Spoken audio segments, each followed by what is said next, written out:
De la dynamique, Monseigneur Ojo, DMK,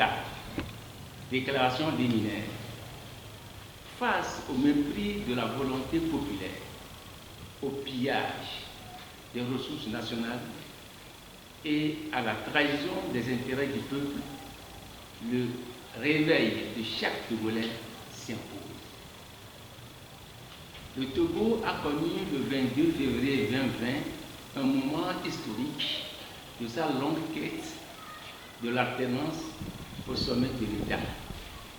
À cette date, le peuple souverain a décidé de rompre définitivement avec le régime dictatorial séquantenaire et a massivement confié sa destinée à son Excellence M. Aguilome Messan Kodjo, candidat porté par la dynamique Monseigneur Ojo.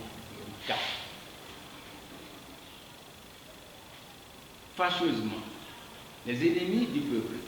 et leurs complices qui n'ont jamais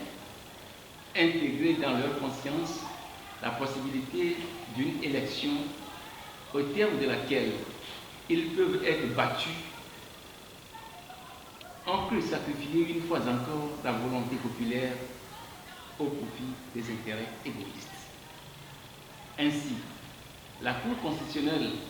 à la sorte du régime RPT uni, a fait prêter serment à quelqu'un qui n'est pas le véritable gagnant de l'élection présidentielle du 22 février 2020 et s'est fourvoyée dans un parjure, car elle a violé la Constitution qu'elle-même ainsi que celui dont elle a reçu le serment sont censés protéger. Quelques jours plus tard, le doyen des sages d'instruction, le doyen des juges d'instruction, au nom de la justice togolaise, interdit au docteur Aguilome Kodjo, candidat de la DMK, et à 3 de ses collaborateurs, notamment Mme Kafu, Brigitte Adjamako-Johnson, Gilbert Atisso et Marc Mondi, de réclamer la victoire que le peuple togolais, dans sa souveraineté, a donnée au docteur Aguilome Kodjo, véritable vainqueur de l'élection présidentielle du 28 février 2020. En effet, après la violence inouïe faite à sa personne, à sa famille et placée sous contrôle judiciaire depuis le 24 avril 2020, à l'issue de 4 jours passés à la gendarmerie nationale, le président Dr Aguilome Kodjo est obligé de vivre, de mener sa vie dans la clandestinité depuis juillet 2020 pour des raisons et acharnements judiciaires sans précédent et des menaces de mort à son endroit. Il s'en est suivi plus tard l'arrestation sans fondement de Mme Brigitte Kafu Adjamako-Johnson et de Gérard Jossou, suscitant un rôle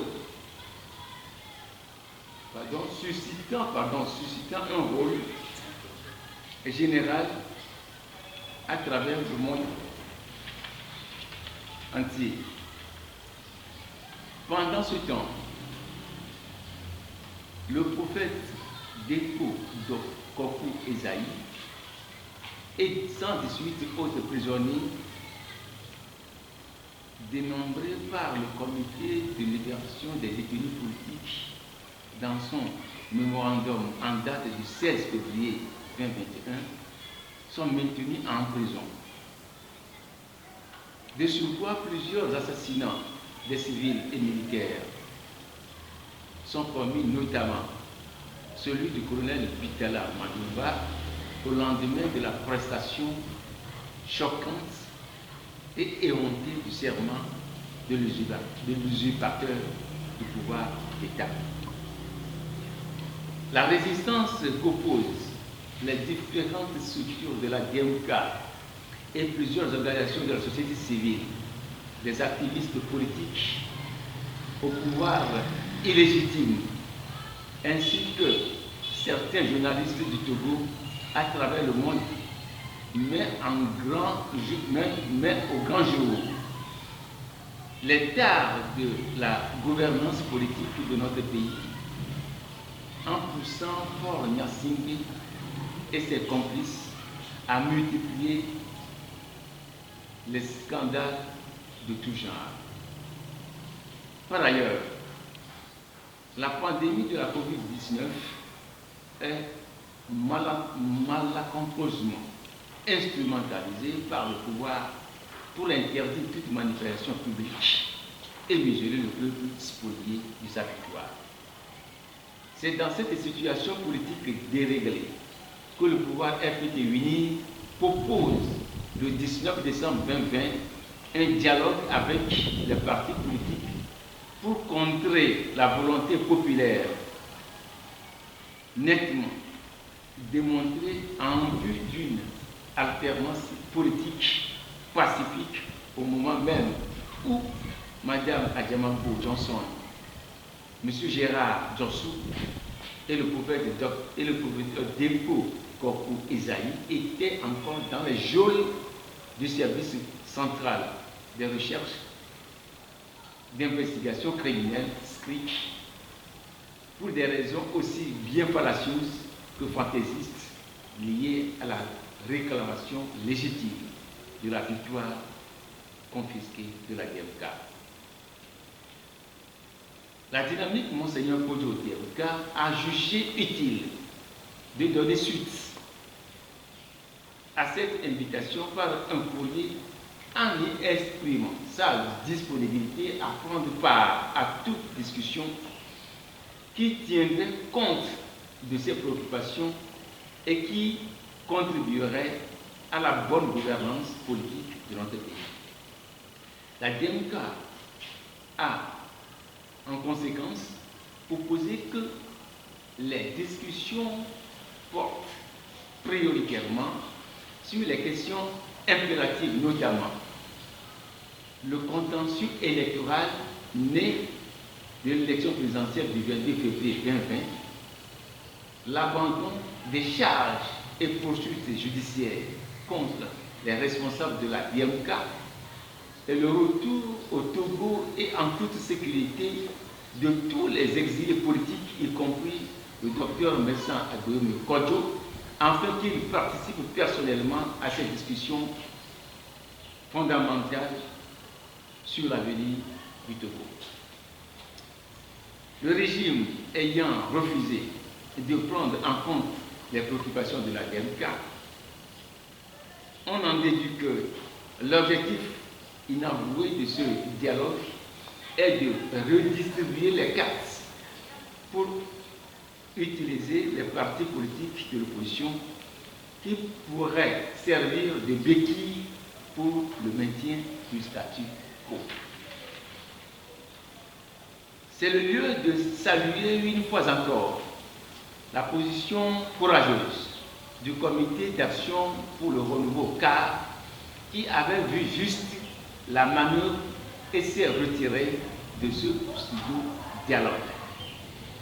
Le dernier communiqué de presse de l'Alliance nationale pour le changement ANC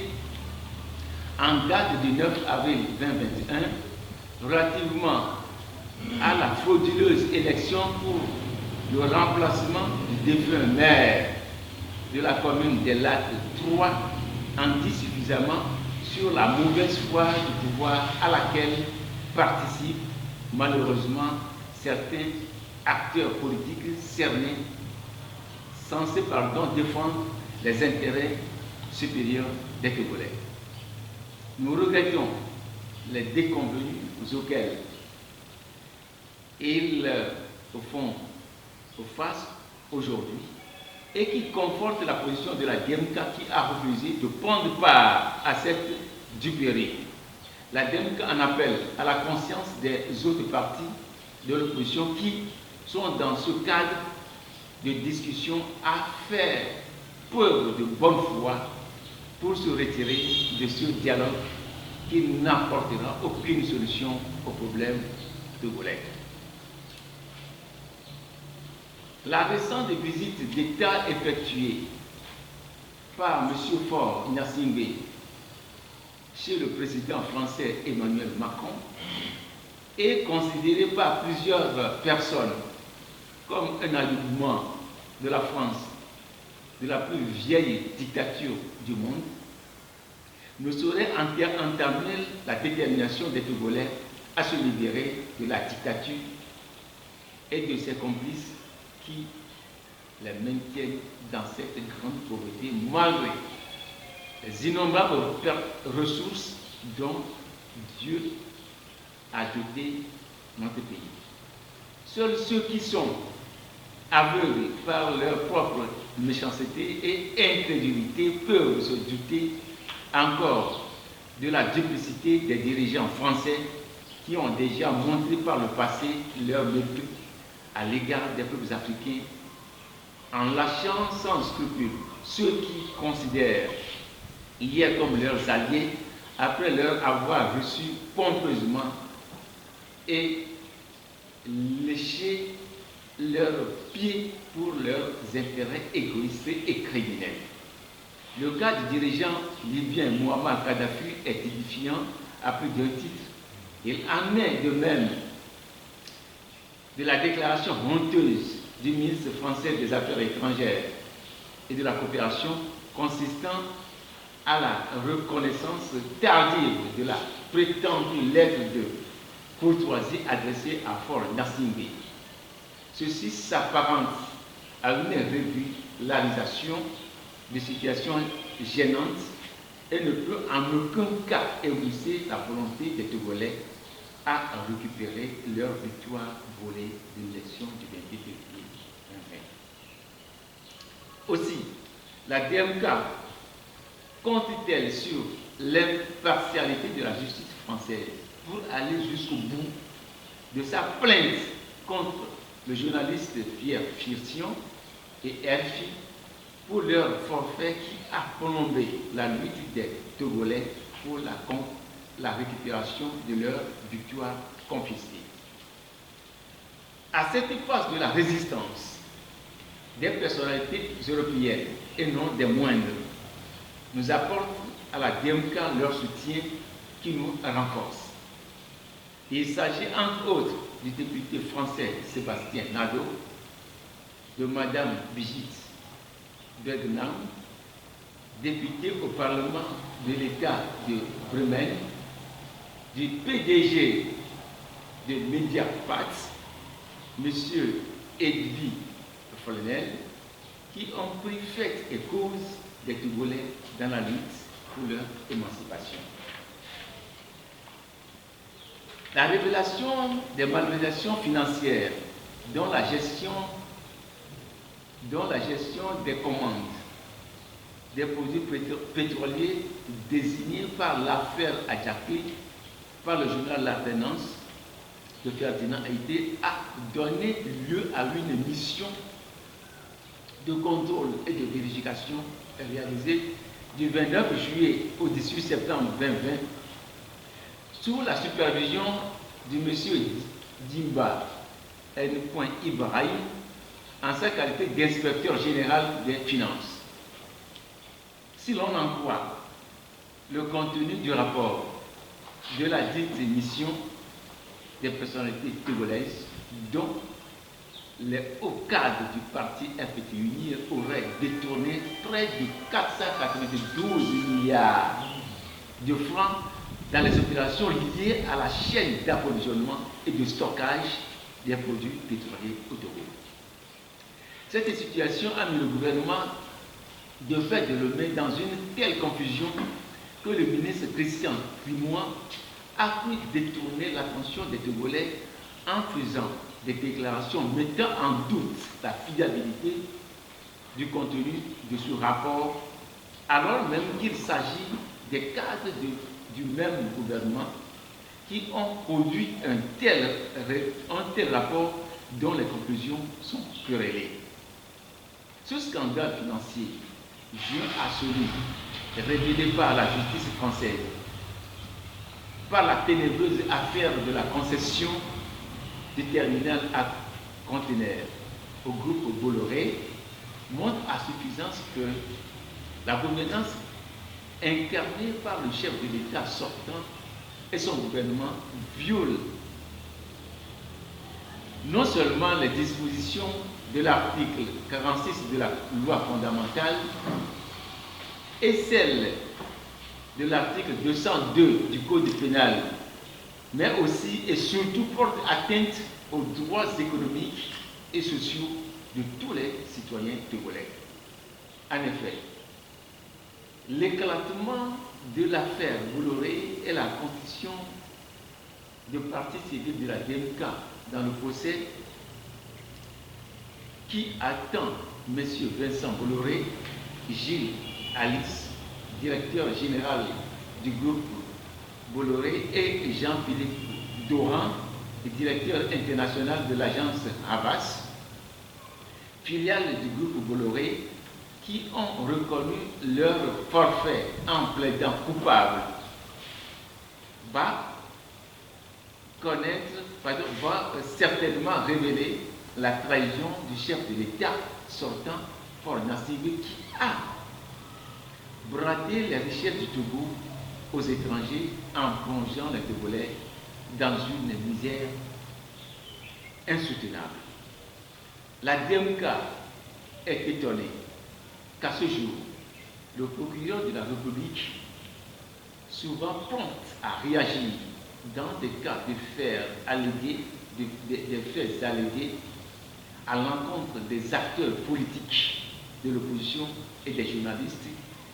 critiques à l'égard du pouvoir RPT-Uni, ne se sent aucunement concerné par les dossiers de détournement de fonds publics, alors qu'il dispose du plein pouvoir de s'autosaisir en pareille circonstance.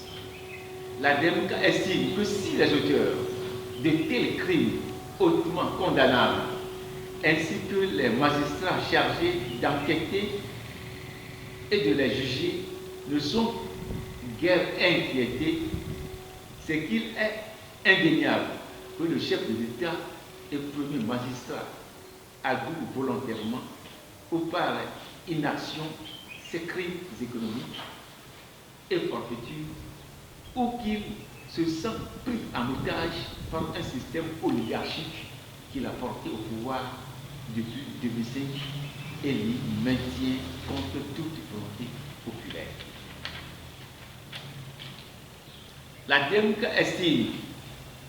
que la lenteur dans la mise en place des tribunaux administratifs et de haute cour de justice, pourtant prévue par la Constitution, est une confirmation de la volonté délibérée du pouvoir en place de maintenir une situation d'impunité totale de tous les acteurs, bien sûr, et personnes impliquées dans des dilapidations et les détournements des deniers publics. La DMK rappelle à tous les citoyens togolais, jeunes, femmes, travailleurs des secteurs de la santé et de l'éducation, des forces de défense et de sécurité, de tous les corps de services publics, que les misères telles que le chômage des jeunes, les hôpitaux mouroirs sans équipement adéquat, des écoles sans bâtiment ni matériel didactique, les mêmes salaires et des conditions de précarité que vivent chacun de nous ont pour cause et élément constitutif ces détournements de fonds publics et le bradage de nos richesses à des prédateurs étrangers par nos propres dirigeants qui sont censés nous protéger et garantir notre avenir et notre bien-être individuel et collectif. La DMK exprime toute sa stupéfaction en apprenant qu'au moment où les pays du monde entier déploient les moyens colossaux pour porter assistance sociale à leur peuple durement frappé par la crise sanitaire liée à la pandémie du coronavirus, le gouvernement de fait du Togo décide non seulement d'augmenter substantiellement les frais de péage sur nos routes, mais aussi élargir ces frais aux engins à 2 et 3 roues, renchérissant ainsi les prix des transports de toutes sortes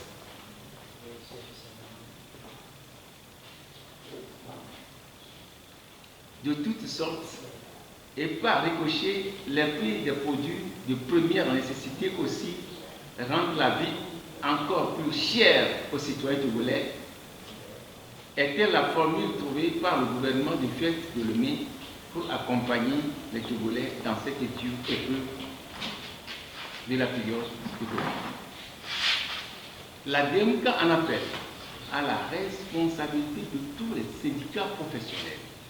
et les associations de défense des droits des citoyens